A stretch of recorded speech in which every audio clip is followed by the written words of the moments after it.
获得一份重新回到就业市场的坚持，这群经成人甲少年是年度，现在成功经营办导员的总铺师做伙准备实在，要来展现学习成果。13号，台湾台南甲高雄地检署联下两地经生保护分会，就锁定餐饮的部分，举办技能训练培力观摩会。根据了解，这群经生人这3天来考出证照的比率高达80%以上，从事相关工作嘛大约有60%。所以会中嘛颁发台南分会4位得到中餐丙级证照学员，甚至也有上证照，相当难能可贵。呢，就是在没有考这个丙级跟乙级的那个烹饪的证照之前呢，曾经也走错路了哈所以我们就是尽一点社会责任担任这个台南分会根生保会的主委我们要承担起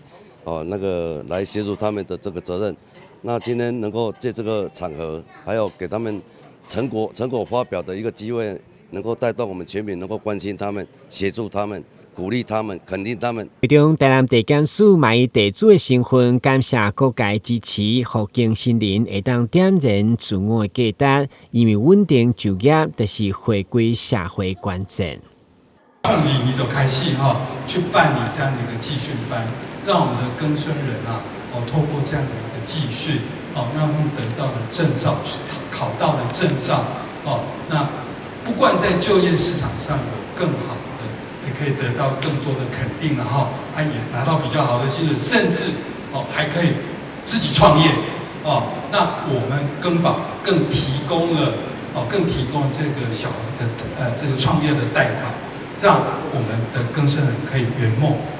根据资料，受刑人当中将近半数拢因为毒品入监，回到社会一定要面临侪难关。其中对餐饮奋斗有成的朱家宏，已经有法国蓝带总铺师背景，不断提升发光发热。另外，出国比赛摕金牌陈炳生嘛开创家己的事业，相当无简单。拢好朋友甲因拢教一寡正确的观念安尼一寡讲。正确技术互因引导因，就是讲这个物件是安怎以后对家己真正有帮助的互因去兴趣，因就家己自然的去找去追求讲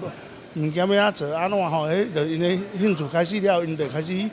袂阁去接受因过的生活安尼啦。为了互社会了解经生保护会甲经生的朋友回归社会努力，嘛希望唤起优质共同投入经生保护行列。鼓励更较侪经生的朋友站出来改变家己。今日新闻，阮子采访报道。